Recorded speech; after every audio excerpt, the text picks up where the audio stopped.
ആധുനിക യുദ്ധങ്ങൾ വെറും മിസൈലുകളിലോ ഡ്രോണുകളിലോ മാത്രം ഒതുങ്ങുന്ന ഒന്നല്ല. അത് വാർത്താ മാധ്യമങ്ങളിലും അതിലുപരി ഇന്റർനെറ്റിലെ ഓരോ ചലനങ്ങളിലുമാണ് ഇന്ന് നടക്കുന്നത്. 2026 മാർച്ചിൽ ഇസ്രയേലും ഇറാനും തമ്മിൽ സംഘർഷം അതിന്റെ ഉച്ചസ്ഥായിയിൽ നിൽക്കുമ്പോൾ ലോകം മുഴുവൻ ഉറ്റുനോക്കിയത് ഒരു കപ്പ് കാപ്പിയിലേക്കാണ്.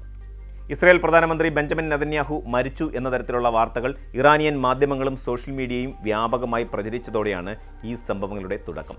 താൻ ജീവനോടെയുണ്ട് എന്ന് ലോകത്തെ ബോധ്യപ്പെടുത്താൻ നെതന്യാഹു ജെറുസലേമിലെ ഒരു കഫേയിലെത്തി കാപ്പി കുടിക്കുന്ന വീഡിയോ പുറത്തുവിട്ടു. എന്നാൽ ഇതൊരു പുതിയ വിവാദത്തിന് അഥവാ കോഫി ഗേറ്റ് എന്നറിയപ്പെടുന്ന സംശയങ്ങളുടെ പരമ്പരയ്ക്കാണ് വഴിമരുന്നിട്ടത്. നെതന്യാഹുവിന്റെ ഔദ്യോഗിക ഇൻസ്റ്റാഗ്രാം പേജിൽ പ്രത്യക്ഷപ്പെട്ട വീഡിയോയിൽ അദ്ദേഹം തന്റെ സഹപ്രവർത്തകർക്കൊപ്പം കാപ്പി കുടിക്കുകയും തമാശകൾ പറയുകയും ചെയ്യുന്നുണ്ട്. ഹീബ്രു ഭാഷയിലുള്ള ക്യാപ്ഷനിൽ ഞാൻ എന്താണെന്നാണ് അവർ പറയുന്നത് എന്ന പരിഹാസ ചോദ്യവും അദ്ദേഹം ഉയർത്തിയിരുന്നു. എനിക്ക് കാപ്പിയോട് ഭ്രാന്താണ്, അതുപോലെ എൻ്റെ ജനങ്ങളോടും എന്നർത്ഥം വരുന്ന പദപ്രയോഗത്തിലൂടെ തൻ്റെ മരണവാർത്തകളെ അദ്ദേഹം പുച്ഛിച്ചു തള്ളി. ഹീബ്രു ഭാഷയിൽ മരിച്ചു എന്ന വാക്കിന് ഭ്രാന്തമായ ഇഷ്ടം എന്നൊരർത്ഥം കൂടിയുള്ളതിനാലാണ് അദ്ദേഹം ഇത്തരമൊരു വാചകം ഉപയോഗിച്ചത്. എന്നാൽ ഈ വീഡിയോ പുറത്തു വന്ന നിമിഷം മുതൽ ഇന്റർനെറ്റിലെ ഡിറ്റക്റ്റീവുകൾ ഇതിലെ ഓരോ ചലനവും നിരീക്ഷിക്കാൻ തുടങ്ങി. അവർ കണ്ടെത്തിയ കാര്യങ്ങൾ ലോകത്തെ വീണ്ടും ആശയക്കുഴപ്പത്തിലാഴ്ത്തി. സോഷ്യൽ മീഡിയ ഉപയോക്താക്കൾ ഉയർത്തുന്ന ഏറ്റവും വലിയ ചോദ്യം കഫേയിലെ ക്യാഷ് രജിസ്റ്റർ സ്ക്രീനിനെ കുറിച്ചാണ്. വീഡിയോയിലെ ഒരു ദൃശ്യത്തിൽ ക്യാഷ് കൗണ്ടറിലെ സ്ക്രീനിൽ മാർച്ച് 13, 2024 എന്ന തീയതി തെളിഞ്ഞു കാണുന്നുണ്ടെന്ന് ചിലർ വാദിക്കുന്നു. 2026 നടക്കുന്ന ഒരു സംഭവത്തിൻ്റെ വീഡിയോയിൽ എങ്ങനെ 2 വർഷം പഴക്കമുള്ള തീയതി വന്നു എന്നതാണ് ഇവരുടെ പ്രധാന ചോദ്യം. ഇതൊന്നുകിൽ പഴയ വീഡിയോ ആണെന്നും അല്ലെങ്കിൽ നിർമ്മിത ബുദ്ധി അതായത് AI ഉപയോഗിച്ച് നിർമ്മിച്ചപ്പോൾ സംഭവിച്ച പിഴവാണെന്നും ഇവർ വിശ്വസിക്കുന്നു. ഇതിനു പുറമെ നെതന്യാഹു കാപ്പി കുടിക്കുമ്പോൾ കപ്പിലെ പതയുടെ അളവ് മാറുന്നില്ലെന്നും കാപ്പിയിലെ ഡിസൈൻ അഥവാ ലാറ്റെ ആർട്ട് ഒട്ടും ഇളകുന്നില്ലെന്നും നിരീക്ഷകർ ചൂണ്ടിക്കാട്ടുന്നു. ഒരു സാധാരണ മനുഷ്യൻ കാപ്പി കുടിക്കുമ്പോൾ സംഭവിക്കേണ്ട സ്വാഭാവികമായ മാറ്റങ്ങൾ ഇതിലില്ല എന്നത് വീഡിയോ AI നിർമ്മിതമാണെന്ന വാദത്തിന് ബലം നൽകുന്നു.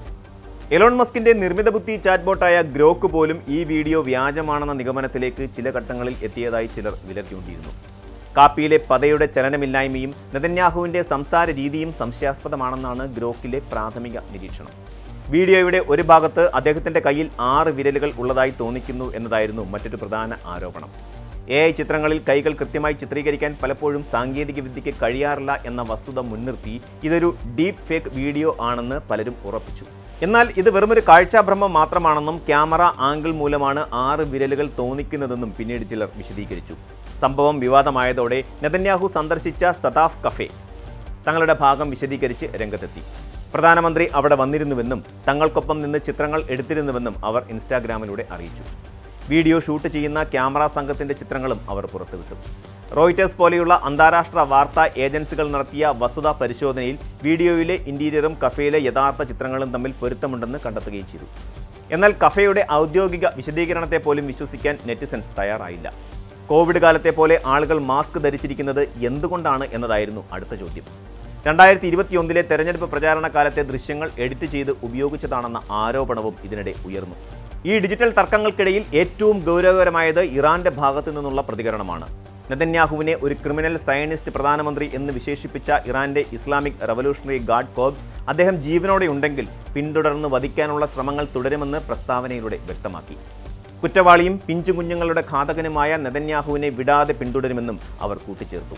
മേഖലയിലെ ഇസ്രായേൽ സൈനിക കേന്ദ്രങ്ങളെയും US സൈനിക താവളങ്ങളെയും ലക്ഷ്യമിട്ട് നടത്തുന്ന ഓപ്പറേഷൻ ട്രൂ പ്രോമിസ് 4ന്റെ 52ാം ഘട്ടത്തിന്റെ ഭാഗമായാണ് പ്രസ്താവന പുറത്തുവന്നത്. നെതന്യാഹുവിൻ്റെ മരണം അല്ലെങ്കിൽ പലായനം ഇസ്രായേലിൽ വലിയ പ്രതിസന്ധി സൃഷ്ടിക്കുമെന്നും അവർ അവകാശപ്പെടുന്നു. യുക്രൈൻ യുദ്ധത്തിന് ശേഷം ലോകം കണ്ട ഏറ്റവും വലിയ സൈനിക നീക്കങ്ങൾ മധ്യേഷ്യയിൽ നടക്കുമ്പോൾ ഇത്തരം വാർത്തകൾ സൈനികരുടെ മനോവീര്യത്തെ ബാധിക്കുമെന്ന് ഉറപ്പാണ്. ഓപ്പറേഷൻ എപ്പിക് ഫ്യൂറി എന്ന പേരിൽ അമേരിക്കയും ഇസ്രായേലും ഇറാനെതിരെ നടത്തുന്ന ആക്രമണങ്ങളും അതിന് ഇറാൻ നൽകുന്ന തിരിച്ചടിയും മേഖലയെ ഒരു വലിയ യുദ്ധത്തിലേക്ക് തള്ളിവിട്ടിരിക്കുകയാണ്. ടെൽ അവീവിലെ വ്യവസായ മേഖലകൾക്ക് നേരെ ഇറാൻ സേന ശക്തമായ മിസൈൽ ആക്രമണം നടത്തിയതായും ഇത് വലിയ നാശനഷ്ടങ്ങൾക്കും നഗരത്തിലുടനീളം ആംബുലൻസ് സൈറണുകൾ മുഴങ്ങുന്നതിനും കാരണമായതായും ഇറാൻ അവകാശപ്പെട്ടു. കൂടാതെ ഇർബിലിലെ അൽ ഹരീർ എയർബേസ്, കുവൈറ്റിലെ അലി അൽ സലൈം എയർബേസ്, ക്യാമ്പ് ആരിഫ് ജാൻ എന്നിവിടങ്ങളിലെ US സൈനിക കേന്ദ്രങ്ങളെയും മിസൈലുകളും ഡ്രോണുകളും ഉപയോഗിച്ച് ലക്ഷ്യമിട്ടതായി IRGC അറിയിച്ചു. നെതന്യാഹുവിൻ്റെ വിധി എന്താണെന്ന് വ്യക്തമല്ലെന്നും അദ്ദേഹം കൊല്ലപ്പെട്ടിരിക്കാമോ അല്ലെങ്കിൽ കുടുംബത്തോടൊപ്പം ഇസ്രായേലിൽ നിന്ന് പലായനം ചെയ്തിരിക്കാമോ എന്ന സംശയവും ഇറാൻ പ്രകടിപ്പിച്ചു. സത്യമേത് കള്ളമേത് എന്ന് തിരിച്ചറിയാൻ കഴിയാത്ത വിധം സാങ്കേതികവിദ്യ വളർന്നു കഴിഞ്ഞു എന്നതിൻ്റെ ഉത്തമ ഉദാഹരണമാണ് ഈ കോഫി ഗേറ്റ് വിവാദം. ഒരു രാജ്യത്തിൻ്റെ ഭരണാധികാരി പുറത്തുവിടുന്ന വീഡിയോ പോലും ആധികാരികമാണോ എന്ന് ജനങ്ങൾ സംശയിക്കുന്ന അവസ്ഥ സുരക്ഷിതമായ ഒരു ഭാവിയല്ല സൂചിപ്പിക്കുന്നത്. വാർത്താ ഏജൻസികൾ സത്യമാണെന്ന് പറയുന്ന കാര്യങ്ങൾ പോലും AI നിർമ്മിതമാണെന്ന് വിശ്വസിക്കാൻ ജനങ്ങളെ പ്രേരിപ്പിക്കുന്നത് ഡിജിറ്റൽ യുഗത്തിലെ അവിശ്വാസമാണ്. ഒരു കപ്പ് കാപ്പി എന്നത് ഇവിടെ വെറുമൊരു പാനീയമല്ല, മറിച്ച് അതൊരു രാഷ്ട്രത്തലവൻ്റെ അസ്തിത്വത്തിൻ്റെ തെളിവായി മാറിയിരിക്കുന്നു. ചുരുക്കി പറഞ്ഞാൽ നെതന്യാഹുവിൻ്റെ വീഡിയോ യഥാർത്ഥമാണോ വ്യാജമാണോ എന്നതിലുപരി ഈ സംഭവം ഉയർത്തുന്ന പ്രത്യാഘാതങ്ങൾ ഭീകരമാണ്. വിവര സാങ്കേതിക വിദ്യയുടെ വളർച്ച യുദ്ധക്കളത്തിലെ ആയുധങ്ങളെക്കാൾ വലിയ സ്വാധീനം ചെലുത്തുന്നു. സത്യവും അസത്യവും തമ്മിലുള്ള അതിർവരമ്പുകൾ മാഞ്ഞു പോകുമ്പോൾ ഭരണകൂടങ്ങൾക്കും മാധ്യമങ്ങൾക്കും തങ്ങളുടെ വിശ്വാസ്യത നിലനിർത്തുക എന്നത് വലിയ വെല്ലുവിളിയായിരിക്കും. ബഹിരാകാശത്തെ ചാരക്കണ്ണുകളും ഭൂമിയിലെ AI അൽഗോരിതങ്ങളും ചേർന്ന് ലോകത്തെ നിരന്തരം നിരീക്ഷിക്കുമ്പോൾ ഇനി രഹസ്യങ്ങൾ എന്നൊന്നില്ല. ഈ കോഫി വിവാദം അവസാനിച്ചാലും ഇന്റർനെറ്റ് ലോകത്തെ അവിശ്വാസം ഇനിയും അങ്ങനെ തുടരും. കൂടുതൽ വാർത്തകൾക്ക് News 18 Keralam YouTube channel subscribe ചെയ്യുക.